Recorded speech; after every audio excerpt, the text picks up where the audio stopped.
Hello friends, my name is Kajal और आप सभी का स्वागत है मेरे चैनल पर। और आज की इस वीडियो में हम डिस्कस करने वाले हैं UP DElEd second semester subject सामाजिक अध्ययन।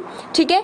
और फ्रेंड्स, हम बहुत ही महत्वपूर्ण टॉपिक डिस्कस कर रहे हैं। ठीक है। जिसके पहले हमने हर्षवर्धन काल हो गया, परमार वंश, गुर्जर प्रतिहार वंश।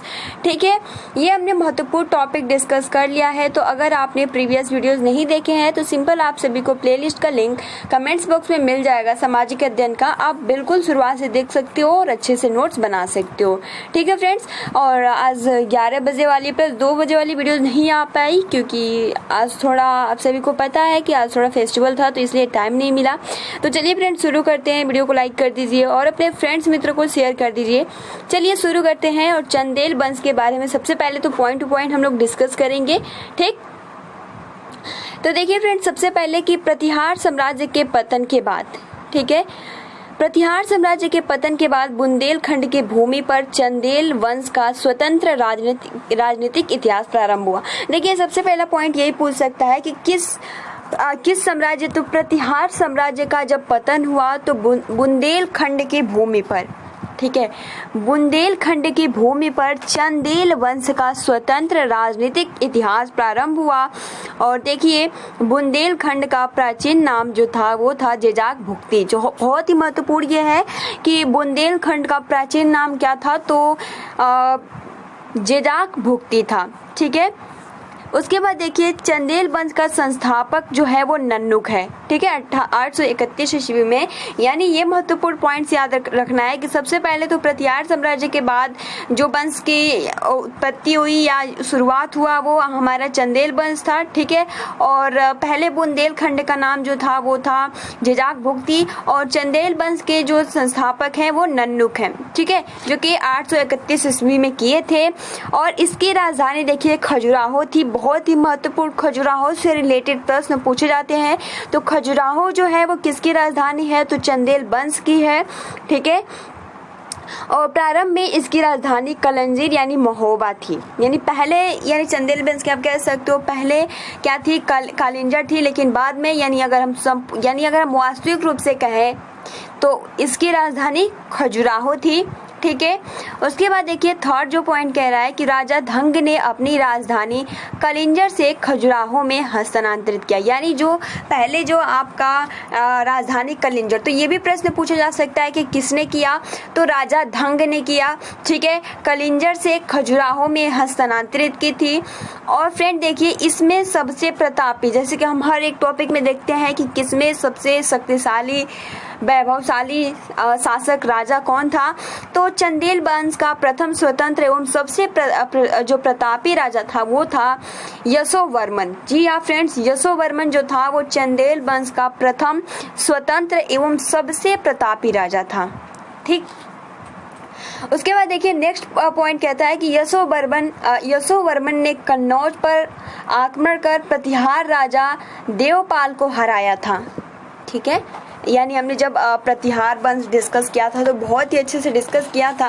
तो यानी जो चंदेल वंश का सबसे शक्तिशाली, सर्वश्रेष्ठशाली कह सकते हो, वैभवशाली जो राजा था वो यशोवर्मन था। जो कि यशोवर्मन ने कन्नौज पर आक्रमण किया। कहाँ पे आक्रमण किया, तो कन्नौज पर आक्रमण किया। और प्रतिहार के राजा, क्योंकि प्रतिहार के बाद ही जिस वंश का उदय हुआ वो आपका चंदेल वंश था। और उसी के बाद यानी प्रतिहार के राजा जो आपके देवपाल थे उनको हराया था। किसने, तो यशोवर्मन ने। और उससे एक विष्णु की प्रतिमा प्राप्त की जिसे उसने खजुराहो के विष्णु मंदिर में स्थापित की। तो बहुत ही महत्वपूर्ण ये फैक्ट है। यानी जो यशोवर्मन चंदेल वंश से रिलेट करके प्रश्न पूछ लिए जाते हैं।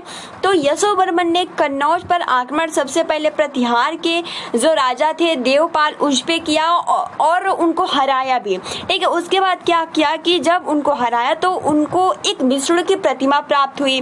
तो जब विष्णु की प्रतिमा प्राप्त हुई तो उसने क्या किया, खजुराहो के विष्णु मंदिर में स्थापित किया। यानी जो विष्णु की प्रतिमा उसने प्राप्त किया तो वो खजुराहो के मंदिर में, यानी आप कह सकते हो विष्णु मंदिर में स्थापित की। ठीक है।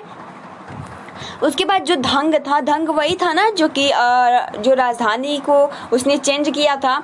तो यहाँ पे यही कहा जा रहा है कि धंग ने जिन्ननाथ, विश्वनाथ एवं वैद्यनाथ मंदिर का निर्माण करवाया। तो जिन्ननाथ, विश्वनाथ एवं वैद्यनाथ मंदिर का निर्माण किसने करवाया है? तो धंग ने करवाया है। और कंदरिया महादेव मंदिर का निर्माण धंग देव द्वारा 999 ईस्वी में किया गया है। तो ये कुछ मंदिरें हैं जिसको आप सभी याद कर लीजिएगा। सबसे पहले तो जिन्ननाथ, ठीक है, उसके बाद वैद्यनाथ, विश्वनाथ और उसके बाद देखिए महादेव मंदिर यानी कंदरिया महादेव मंदिर का निर्माण 999 ईस्वी में धंग ने ही करवाया था। उसके बाद देखिए धंग ने गंगा जमुना के संगम में शिव की आराधना करते हुए अपने शरीर को त्याग दिया। आप देख सकते हो कि धंग जो व्यक्ति थे, ठीक है, उन्होंने गंगा जमुना के संगम में शिव की आराधना करते हुए अपने शरीर को त्याग दिया। ठीक है, बहुत महत्वपूर्ण ये फैक्ट है। और उसके बाद देखिए चंदेल शासक विद्याधर ने कन्नौज के प्रतिहार शासक राज्यपाल की हत्या कर दी। यानी जो चंदेल शासक विद्याधर थे, ठीक है, उन्होंने कन्नौज के प्रतिहार शासक राज्यपाल की हत्या कर दी क्योंकि उसने महमूद के आक्रमण का सामना किए बिना ही आत्मसमर्पण कर दिया था। उसके बाद देखिए विद्याधर ही अकेला ऐसा भारतीय नरेश था जिसने महमूद गजनवी की महत्वाकांक्षाओं को सफलतापूर्वक प्रतिरोध किया। एंड उसके बाद देखिए पॉइंट जो कह रहा है कि चंदेल शासक कृतिवर्मन की राज्यसभा में रहने वाला कृष्ण मिश्र ने प्रबोध चंद्रोदय की रचना की थी। यानी चंदेल शासक कृतिवर्मन की राज्यसभा में रहने वाला जो कृष्ण मिश्र जी हैं, ठीक है, जिनका नाम कृष्ण मिश्र है, उन्होंने प्रबोध चंद्रोदय की रचना की। ये तो चंदेल वंश से कुछ रचना है जिसको आप याद कर सकते हो क्योंकि कृतियां रचनाएं पूछ लिया जाता है। ठीक है, तो इसकी जो रचना की है वो कृष्ण मिश्र ने किया है। और इन्होंने महोबा के समीप, ठीक, महोबा के समीप किसने? तो कृतिवर्मन में जो रहने वाले थे कृष्ण मिश्र, तो इन्होंने क्या किया कि महोबा के समीप कृति सागर नामक जलाशय का भी निर्माण किया था। पहला पॉइंट तो यही कि इन्होंने प्रबोध चंद्रोदय की रचना की। फिर दूसरा पॉइंट ये भी याद कर लीजिएगा जो कि कृष्ण मिश्र जी हैं, इन्होंने कृति सागर नामक जलाशय का भी निर्माण किया था।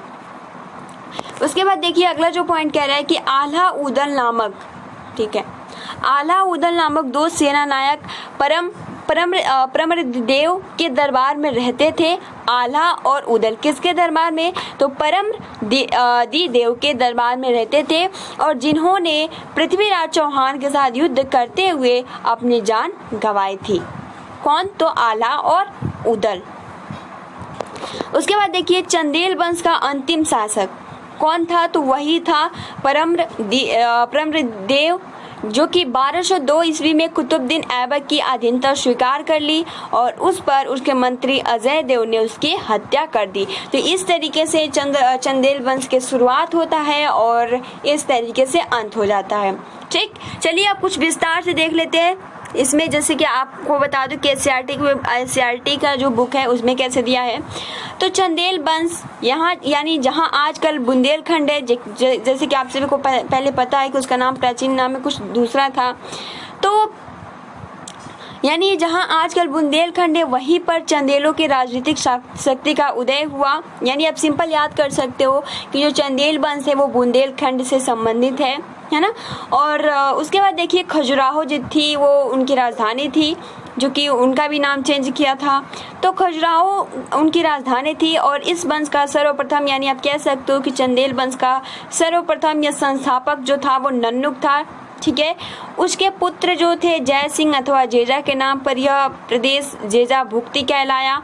ठीक है, यानी जो हमने अभी कहा ना कि खजुराहो का नाम पहले क्या था? जेजा भुक्ति था।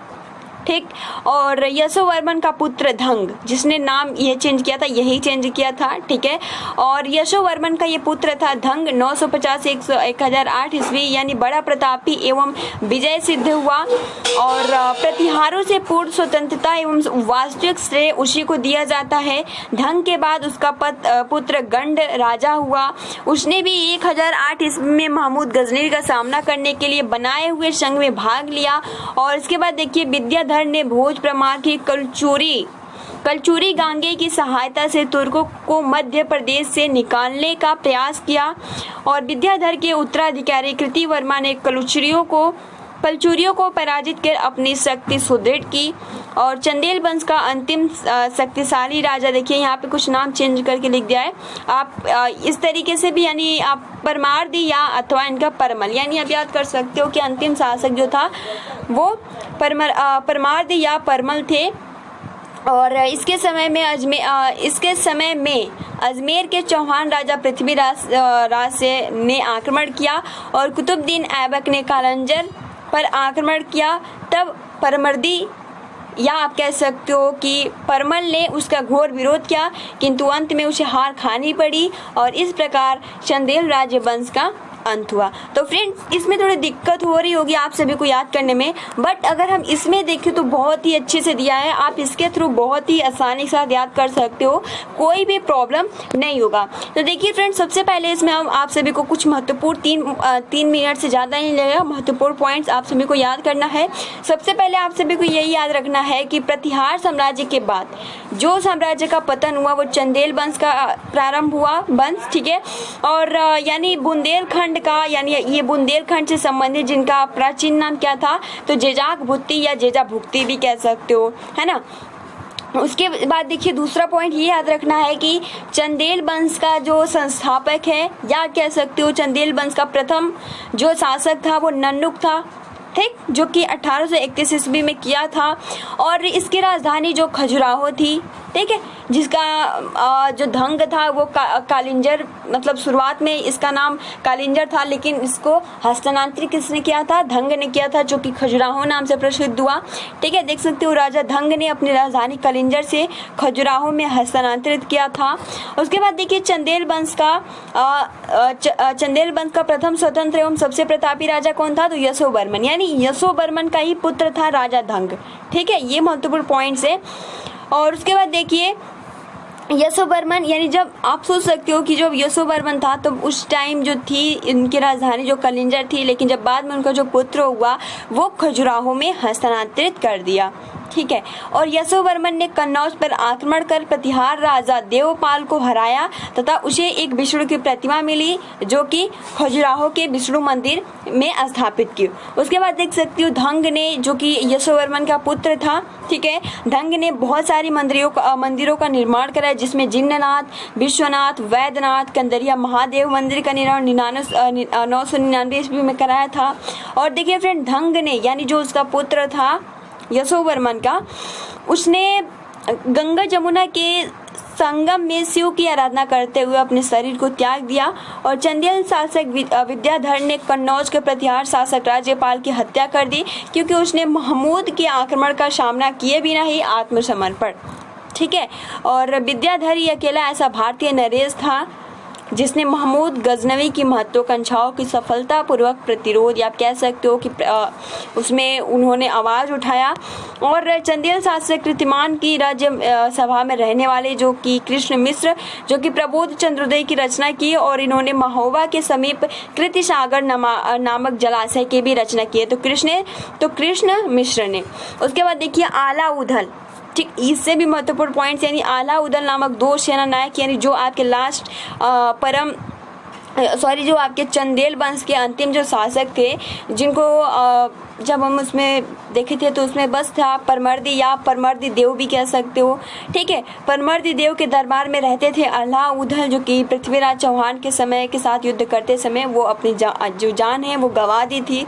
और चंदेल वंश का अंतिम शासक जो था वो था परमार्दी देव, जो कि 1202 ईस्वी में कुतुबुद्दीन ऐबक की अधीनता स्वीकार कर ली और इस पर उसके मंत्री अजय देव ने उसकी हत्या कर दी। यानी जो अंतिम शासक जो थे परमर्दी देव, उनकी हत्या जो की वो अजय देव ने की, और इस तरीके से जो आपका चंदेल वंश था वो समाप्त हो गया, ठीक है। तो ये आज के इस वीडियो में हमने देखा कि चंदेल वंश के कुछ महत्वपूर्ण फैक्ट जो कि आपके एग्जाम में इस टॉपिक से रिलेटेड, या आप टेट को, सुपर टेट को, किसी भी एग्जाम में पूछ लिए जाएंगे। तो फ्रेंड्स आप इसको अच्छे से नोट डाउन कर लीजिएगा, ठीक है।